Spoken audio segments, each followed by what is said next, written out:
heart of where innovation, money, and power collide in Silicon Valley and beyond. This is Bloomberg Technology with Caroline Hyde and Ed Ludlow.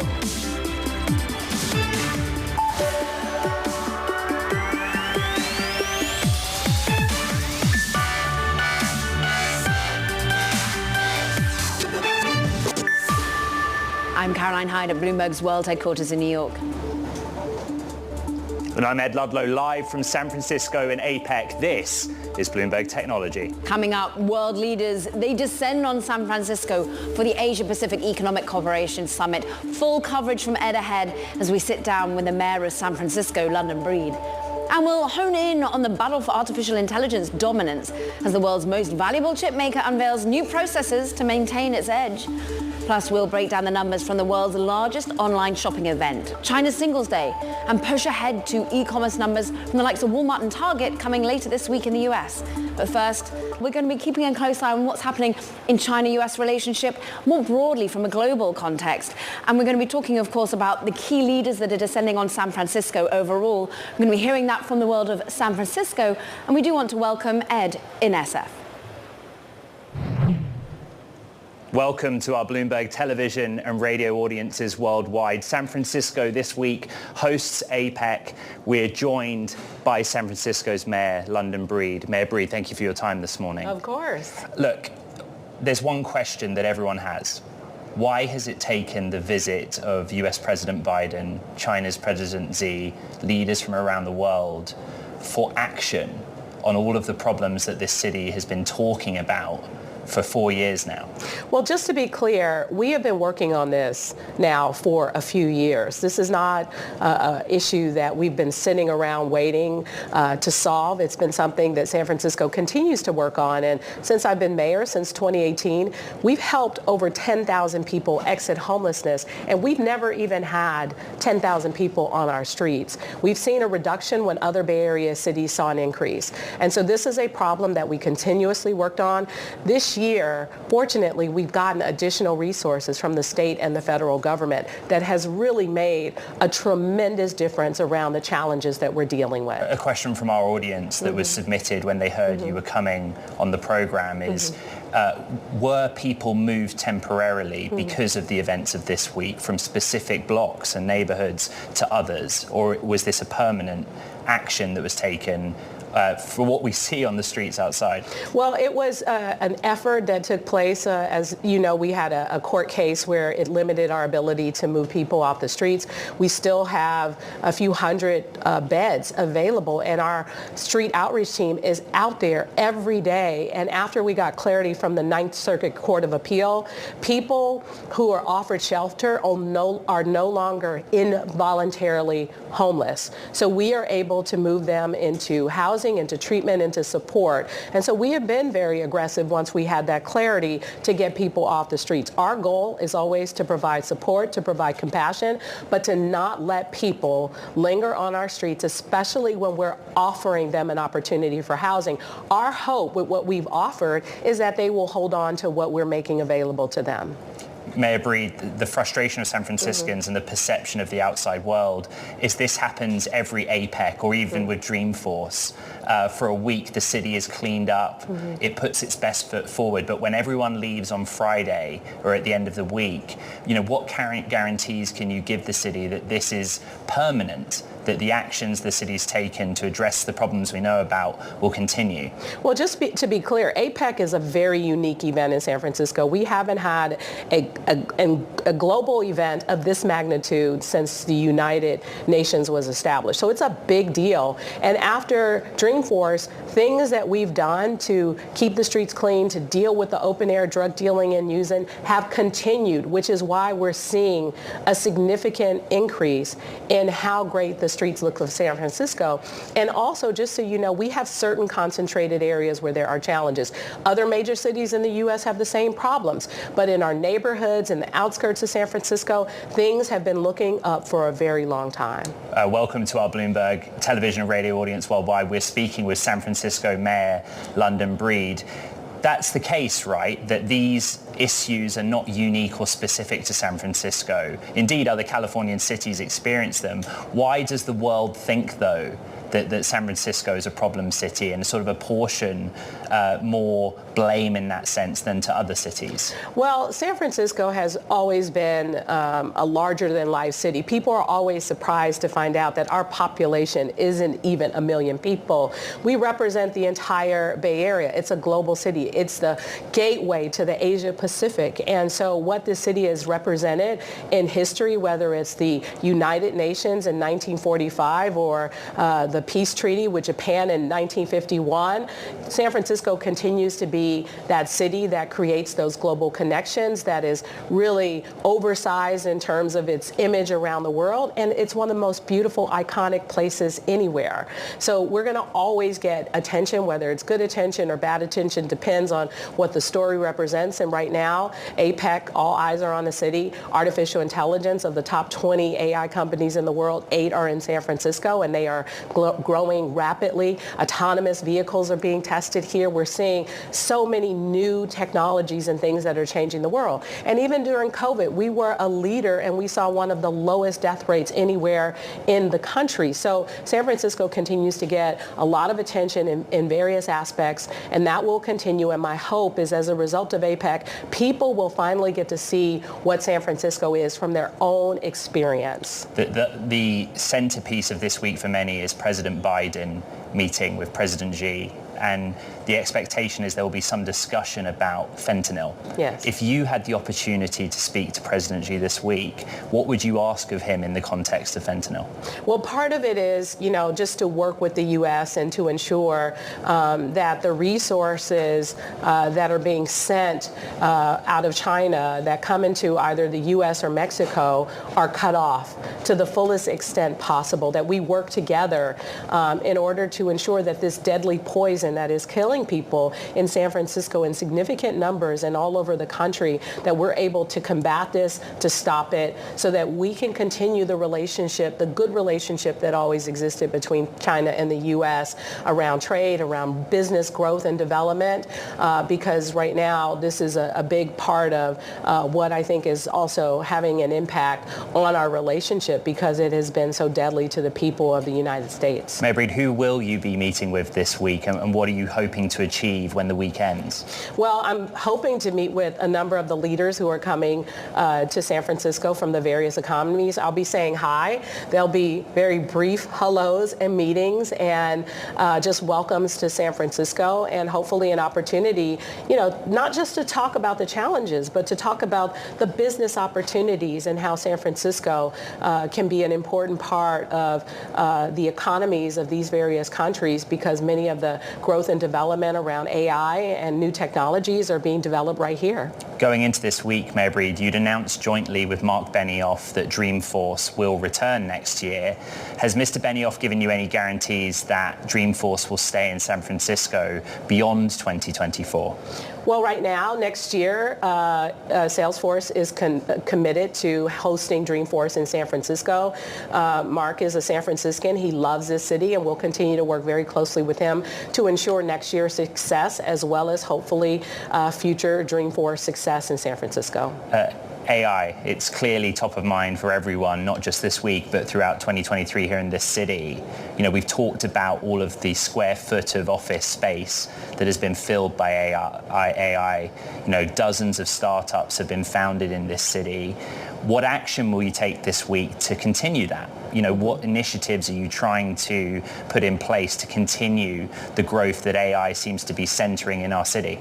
Well, part of it is San Francisco has never had to work hard for business, for tourism and conventions. And what that means is, we need to change a lot of our codes and things that limit people's ability to do business in San Francisco. We were always, you can only be a bank in the financial district, or you can only have a retail establishment here. And many of the policies that I've already proposed allow for diversifying places like the building we are in now today, so that it's used for more than just office space. It could be used for lab space. We have a 3.4 vacancy rate for lab space, yes. And so we could use a building like this for that purpose. It should be able to easily convert it. But is your office, Mayor Breed, directly involved in those conversations, kind of bringing private sector to opportunities that that you're aware of in our city? We definitely are. I mean, IKEA is a perfect example of a space that sat empty that wouldn't have been possible had we not bridged that gap to make it possible for IKEA to go into that space.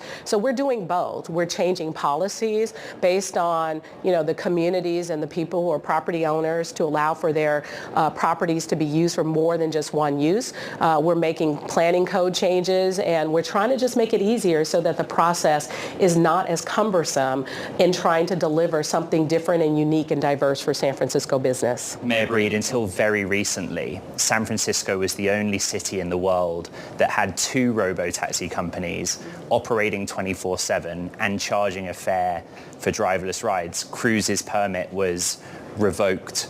I appreciate that's the jurisdiction of the DMV and the CPUC, but if Cruise were able to demonstrate they fixed the issues that the regulators were concerned about, would you support their permit being reinstated?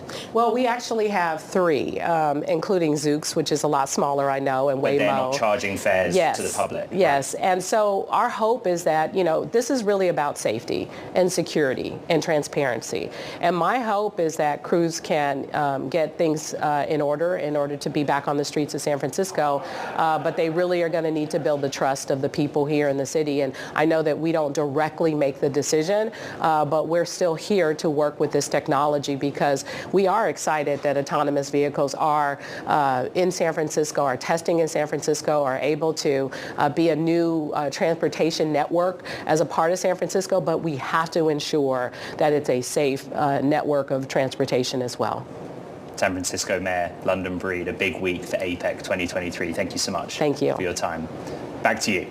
And a big conversation with you, Ed. We thank you so much for it. Meanwhile, coming up, the world's most valuable chip maker, well, it's upgrading its processor as rivals try to challenge its own AI dominance. I'm going to bring you all the details around Nvidia's updated H200 next. This is Bloomberg Technology.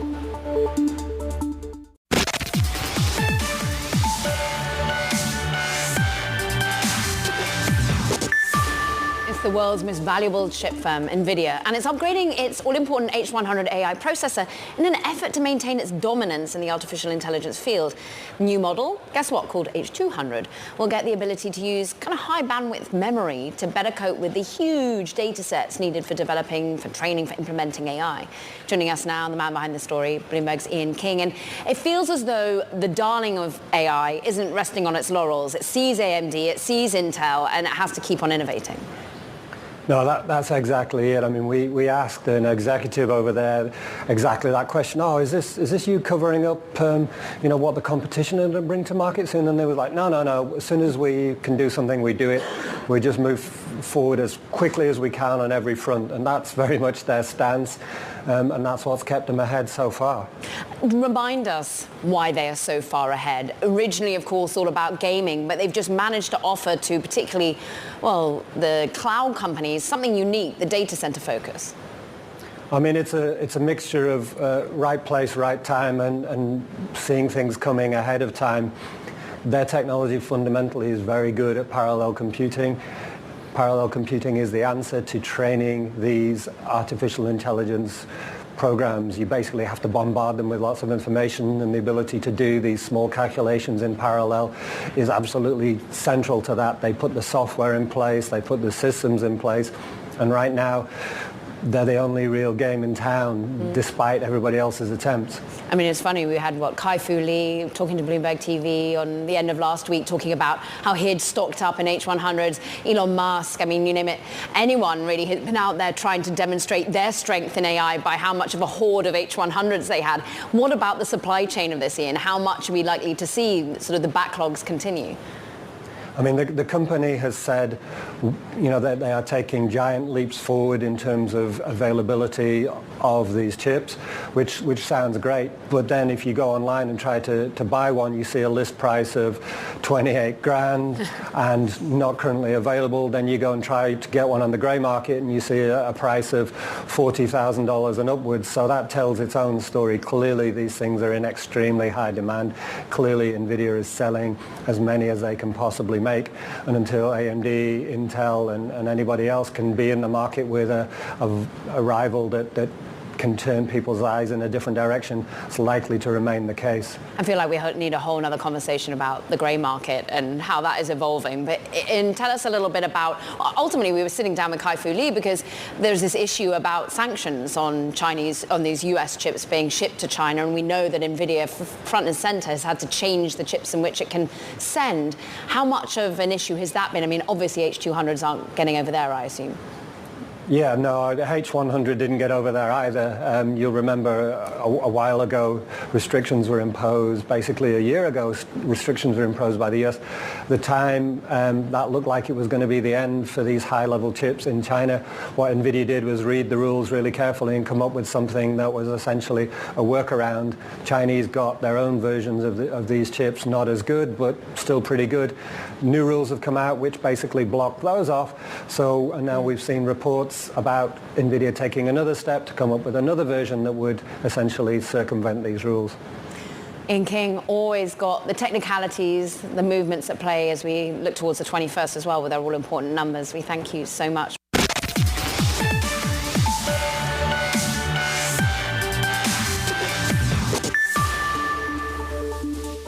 Time now for Talking Tech. First up, a big swing and a miss for Disney's Marvel Universe.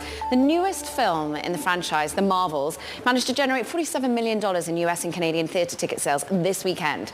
Look, it's the lowest opening ever for an MCU film. Much of the blame is sort of being pointed at poor marketing due to the SAG-AFTRA strikes that finally ended last week.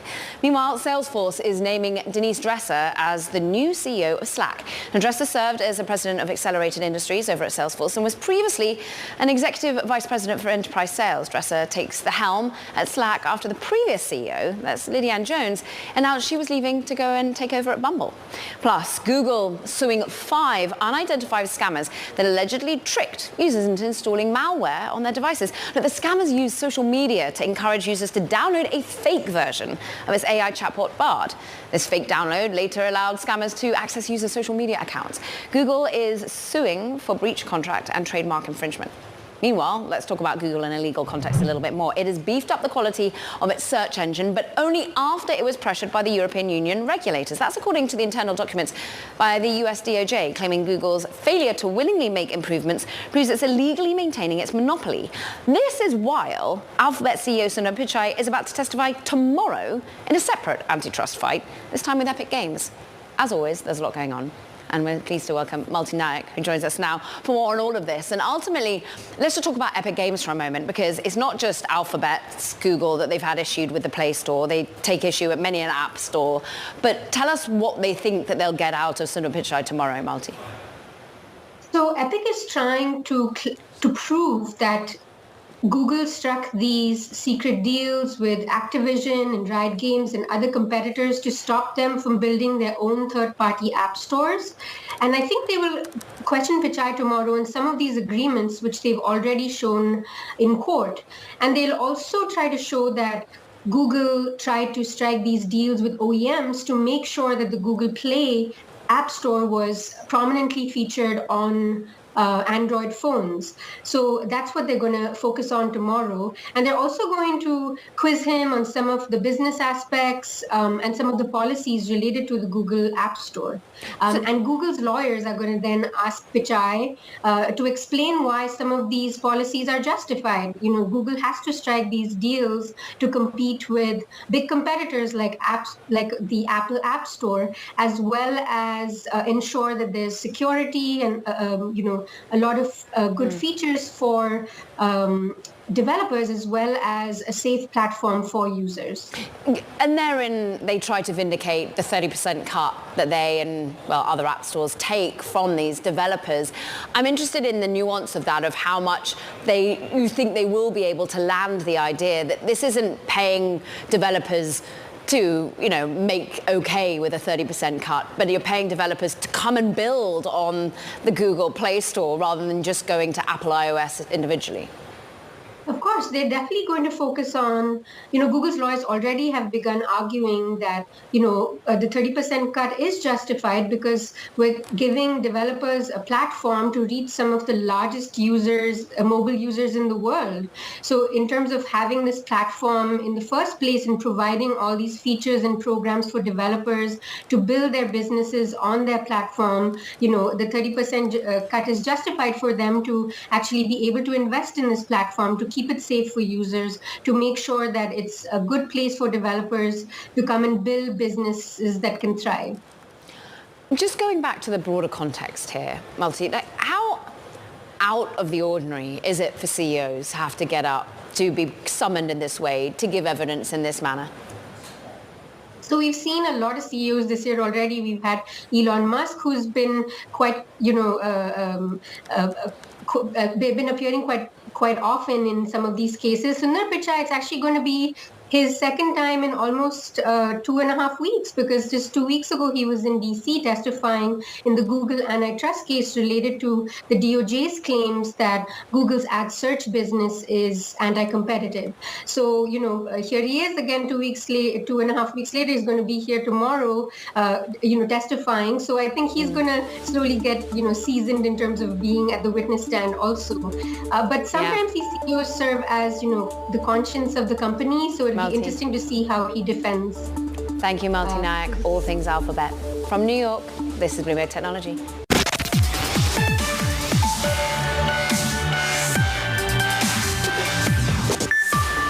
Welcome back to Bloomberg Technology. I'm Caroline Hyde in New York. Let's get a quick check on the markets as we're basically halfway through a trading day.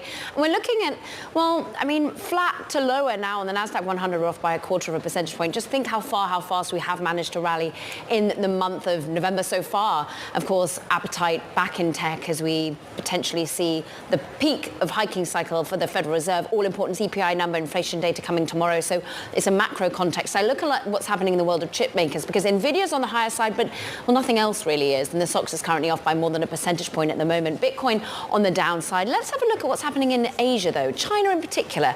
This is the NASDAQ Golden Dragon. And I shine a light on it because it's, of course, the internet companies that trade here in the US, notably higher. Now, is this more about the hope that China will be adding some stimulus to the economy? We are worried about a weaker consumer there at the moment. Nevertheless, we do see a little bit of appetite in buying on that particular exchange. And this, as we have some idiosyncratic news around certain names, let's just take a light on Didi, for example. Chinese ride-hailing leader. It has posted its first profit since 2021, actually, sustaining gradual recovery ahead of a 2024 Hong Kong listing. The company's revenue actually rose 25% in September quarter, suggesting that it's making some headway in an effort to regain market share. Back in 2021, regulators launched a probe, remember, into its data handling and forced it to delist from the New York Stock Exchange.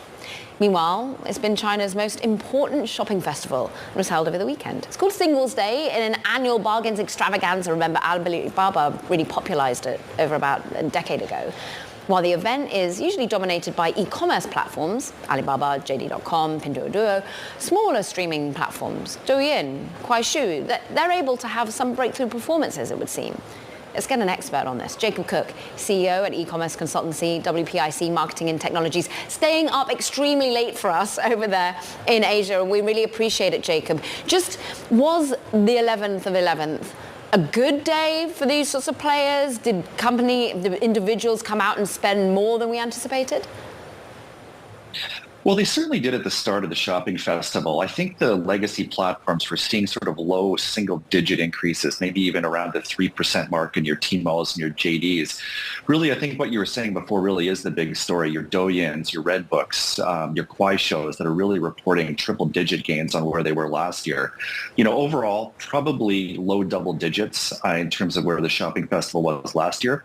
That's down from where we were in previous years. But, behavior is really changing, and how people are shopping online is changing online in China too. Yeah, articulate how that is. I mean, we know that a consumer is under stress at the moment in terms of an economic slowdown. Are they therefore looking for deals, or is it the places they go to shop has changed? Well, I think both are true. They certainly are looking for deals, and there was a lot of deals this year. There was intense competition between Tmall and JD. But, like I said, we have single-digit increases in those platforms while they're fighting for market share, and just incredible triple-digit increases on more of the live streaming platforms like Kuaishou and Douyin. Douyin alone, I think, was reporting 120% up over last year. Little Red Book, 300 to 400%. These are huge numbers, and they really, are really showing us how the difference is, and just the way that people are shopping through live streaming now really becoming mainstream. Okay, so is that the case that people, no matter where they are just flicking through their phone, they're on some sort of TikTok-like offering, and they're getting the offerings in there? Or are people singling out streamers in particular because it's some sort of entertainment for them? I mean, some of them are absolutely incredible at what they do, it seems. Yeah, people are pretty loyal to the streamers that they're finding. Now, certainly they are out there looking for deals, but a lot of times when they're logging on to these platforms, they don't know, or they're not coming there with a pre-intended purchase intent. With Tmall and JD, you see a lot of people like Lululemon reporting huge numbers. Apple had a great turnout. But with the live streamers, they're really going for product recommendations. They're going for great deals. But when they tune into these shows, maybe they didn't know what they were going to buy beforehand. So it's really I think, what we talk about more bringing products to people as opposed to people to products. And this is really the trend going forward. And we just see this continuing on with really no end in sight unless the other platforms really do, make a play at here. But it's just huge. It's a huge trend. And we're seeing it in other parts of Asia as well. Tell us a little bit about where the money flows here. I mean, there's a great story on the terminal today all about the top China live streamer. He's known as Lipstick King because he's really good at selling cosmetics as well, it would seem. But actually his own numbers, look, they're coming from third parties, like Southern Metropolis Daily is reporting around his own numbers having gone down a lot from this time last year. How is he making money? How are the companies that are selling through him making money? And actually, is he not doing as well as he was in previous times? Well, that's a big question. I mean, certainly he's making a lot of money. I mean, when we go back to the tax evasion cases that we had a couple of years ago, the evaded taxes that were made public were in the hundreds of millions of US dollars, which if you extrapolate back means their income is in the billions of US dollars. Certainly people are... the one thing with cosmetics is it's the repeat purchase. So brands are willing to lose money and to be able to go on his show at extreme discounts, maybe even sell below cost, in the hopeful that people will come back and buy that product again. That doesn't work for large durables or things like that. But, there's just a ton more live streamers out there. And even men now are tuning into these shows where it was primarily, a really female-dominated demographic before. So yes, the live streamers are making a ton of money. The platforms are making a ton of money. The brands, not so much, but it still is a great way to reach millions of consumers in 15 minutes. Sat in the US, sat in the UK, in Western economies, people are very au fait with following influencers and starting to see more ads or understanding when they're getting product placement. But ultimately, would this style of shopping ever translate, do you think? Well, I think the TikTok numbers that are being reported so far, we've seen numbers out of Malaysia, out of Great Britain, and that it is catching on. So yes, we do expect it to catch on in other parts. It's not a lot different than, what we'd have seen with QVC a while ago. It's a little bit different than, say, just a normal influencer in the fact that you have an audience that is coming in to buy. We know that they're there to shop. They're usually in your right demographic. Whereas maybe when you're talking about an influencer, you're there, kind of surfing and you're influenced about a product. But the live streaming model is really a more direct sale. And yes, we absolutely expect this to catch on in other markets. Jacob Cook, staying up past 1 a.m. I think it with you. Absolutely brilliant. Thank you, WPIC. We appreciate the context. Meanwhile, later this week, we're going to be getting a glimpse into how much consumers have reined in potentially their discretionary spending here in the United States too. Walmart, Target reporting earnings, to mention but a few.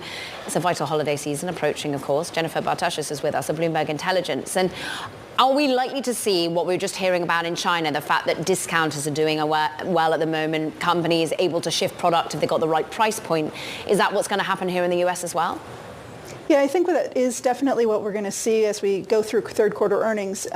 There is a flight to value in the United States, and the consumer is shopping the channels where they feel that they can get a good value. So we think that discount stores, some of the off-price stores are poised to do well this quarter. just because that's where the consumer's headed. So look out for Ross stores, look out for TJX. Ultimately, what is the sort of mix of in-store? I mean, I think of a TJX and I think of going there in person and rifling through very close-quartered clothes that you can hardly see. But I'm interested as to whether or not people are doing that online more and more, or is that more of a Walmart Target play? Well, when you're talking about the off-price stores, it really still is a hunt and discovery type of environment. So people are still going into those stores to search for value. When you're talking about the discount stores like a Walmart or a Target, it's more of a combination of both online and in-store shopping. And when we look at traffic of visits into the discount stores, although across all of retail traffic is down year over year, it is up to the discounters. And that's based on Placer AI data. So that gives a little confidence that these people who play in the value space are attracting those customers. It's interesting. We're just looking at intraday moves. Macy's off by some 3%, of course. Owner of Bloomingdale's, owner of Bluemercury, some often a more high-end luxury kind of a purchase that's going on even at the Macy's stores as well. But they've had a big focus on investing in online, in marketplace offerings, in AI. Is that going to be something we hear from everyone, this whole focus on data and AI? Well, I think that across retail, there's a lot of investment that happens with regards to the omni-channel experience. Consumers now really want to have a flawless experience, whether they're in person or whether they're shopping online. And so that is an area where investment is likely to continue, just because it really is about meeting customers where their interest is and where the demand is. And that's really not retailer specific. That's really happening across the entire industry. It's going to be a busy week for you. Jennifer Bartashis, thank you so much for walking us through ahead of all those retail earnings from Bloomberg Intelligence. Meanwhile, coming up, global crypto venture funding, well, funnily enough, is down. In fact, it's hit a low that we haven't seen since about 2020. We're going to talk about it all with the latest data from PitchBook. That's next. This is Bloomberg Technology.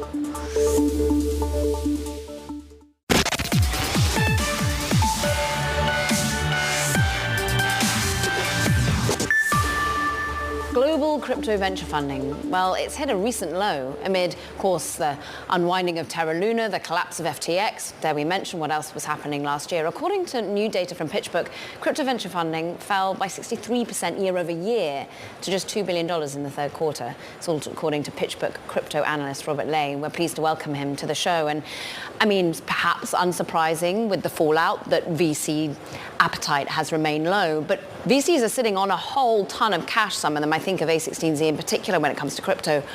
Why aren't they putting money to work in some of the projects? Yeah, well, thanks for having me here again, Caroline. Well, first of all, this is not really a symptom specifically in crypto. It's more of the broader venture markets. So, we track investments across the entire venture ecosystem, and it's down for Q3 as well. So you're seeing that the same thing. So what you're seeing in the crypto space is basically what venture investors are doing. They're taking the time to talk to founders. They're taking the time to understand what the business models are, how they're operating, and then they're going to slowly deploy capital. We talked about this last time. Just the pace of investing and the process of investing has been much slower.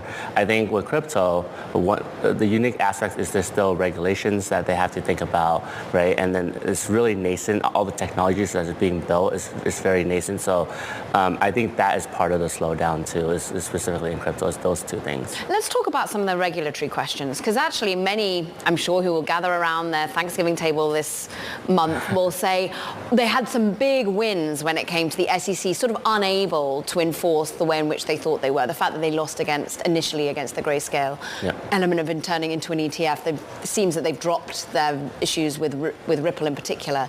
Does that spell that the SEC isn't going to have as many teeth?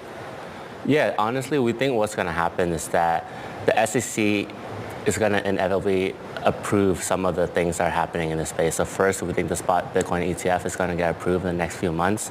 And now we just saw last week, BlackRock is applying for a spot ETH ETF as well. So we think those things are going to help the crypto space because it's going to increase the liquidity in the space. I think right now we're in a liquidity constrained market. So a lot of the products don't really work well. Lending markets, credit markets are not working as well, especially in the DeFi space because of the lack of liquidity. We think that, as the SEC is kind of have to force to play its hand to really look at these products, and if they do reject, they have to give a really good reason. And right now, we haven't heard any good reason that the SEC is going to give for not having any of these exchange-traded products on the market. They've already allowed a Bitcoin exchange futures on the market. And so, you know, you look at what BlackRock is arguing in their filing is that, look, these things are going to be correlated to the spot markets no matter what. They're priced, the futures products, they're priced to the spot market, right? And then the surveillance is the same way that BlackRock's going to do the surveillance as well with NASDAQ and Coinbase and all these other exchanges. So we think it's going to happen. We think it's going to get the approval, and it's really going to be a great benefit for the crypto markets. I mean, Larry Fink's U-turn, I'm going to call it, has not been lost on many. And the fact that ultimately, I'm sure, his about face on the infrastructure behind crypto is probably in large part because his clients want it. Yep. Talk to us about whether that institutional demand is really there, because that's what you hear a lot from the crypto space, but then we're just trying to see the data, basically. We do think it's there, and I think that is why all these asset managers are getting into it. And it's also, you don't want to be the asset manager that didn't spend the investment, the time, and the resources to offer crypto service to your clients. And if a bull market returns and then you're not offering those services, your clients are going to go to another asset manager. So, you know, we've estimated that just on the Bitcoin side for the ETF, there's roughly between $50 to $80 billion of demand for a spot ETF. So, and I think that, you know, that's going to continue to increase as well. So there definitely is a lot of demand. It's not just custodying and holding asset and being able to buy it in a regulated way. You know, there's all these other services, trade services, prime brokerage. You know, so the opportunity for asset managers and banks to offer like a wedge for their clients to get access to it. But then even think about ETH. ETH is pretty complicated because if you offer an ETH ETF, there's staking, right, that's involved. So how does that work for clients, and how do they measure their returns on that and all that? So there is a lot of client demand. Very quickly, where does the money get apportioned? To the startups or to Bitcoin and ETH? Oh, that's a difficult question. I think it's different because venture investors are the one that is investing in the startups. They're not really buying ETH and Bitcoin, maybe a little bit, or maybe like through like foundations and stuff that they invest in. But for the most part, we think that, like you said at the beginning of the segment, is that a lot of dry powder in the crypto space exists. You know, we know A16Z, they have that $4.5 billion fund that is still a good amount of capital left in that fund. And there's these other funds that they raised. That's their fourth crypto fund, by the way. So all of that capital is going to go to the startups. And then I think for Bitcoin and ETH, you're going to see more of the traditional asset managers and all that, investors that would buy into Bitcoin and ETH and some of the more strong alternative tokens. Lackluster numbers this quarter, but maybe a bit of optimism in the future. PitchBook crypto analyst, we love having Robert Lay. Thank you very much indeed.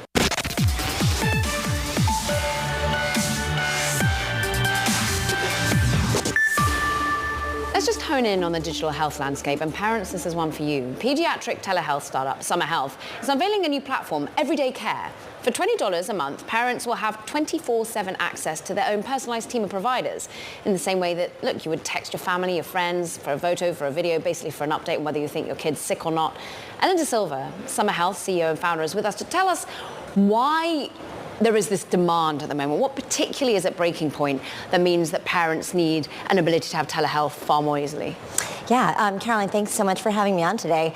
The average American child sees their pediatrician for 7 minutes per year. So imagine, how much can you really get done in 7 minutes? We have discovered that by having always-on care through Summer Health's new Everyday Care platform, we can offer that primary care around the clock. So today, Summer Health is expanding beyond just urgent care, those episodic needs, to actually assigning a provider to your account for everyday care needs.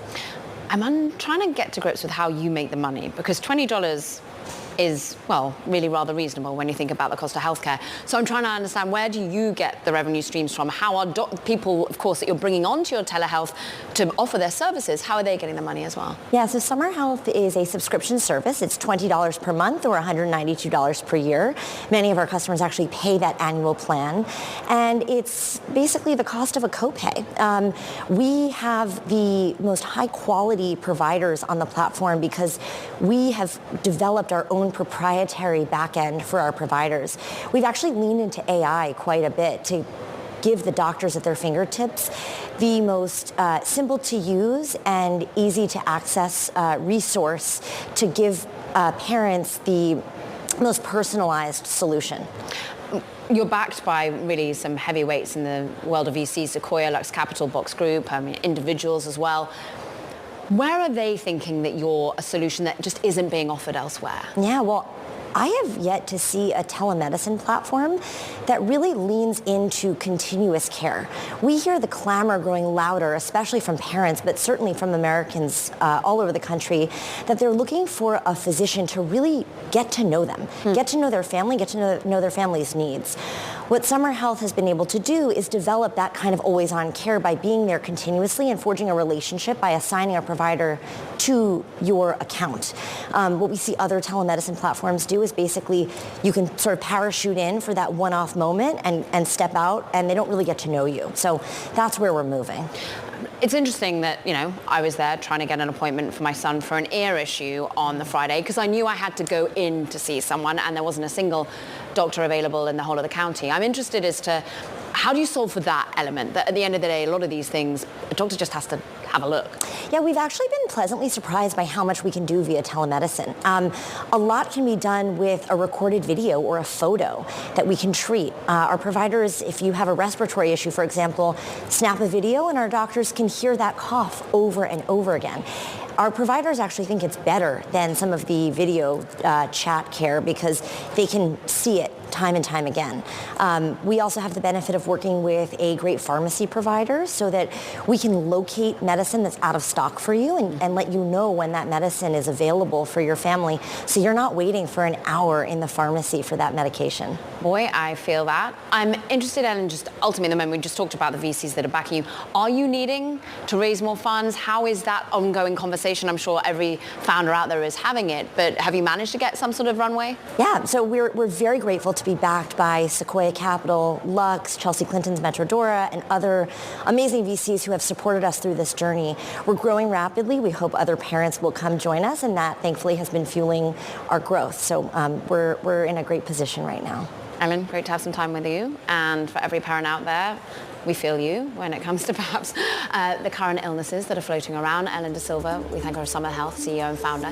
Meanwhile, look, that does it for this edition of Bloomberg Technology. You do not want to forget to check out our podcast. You can find it on the terminal as well as online on Apple, Spotify, and iHeart. From New York, and of course back where the Asia Pacific event is happening over in San Francisco, where Ed is, this is Bloomberg Technology.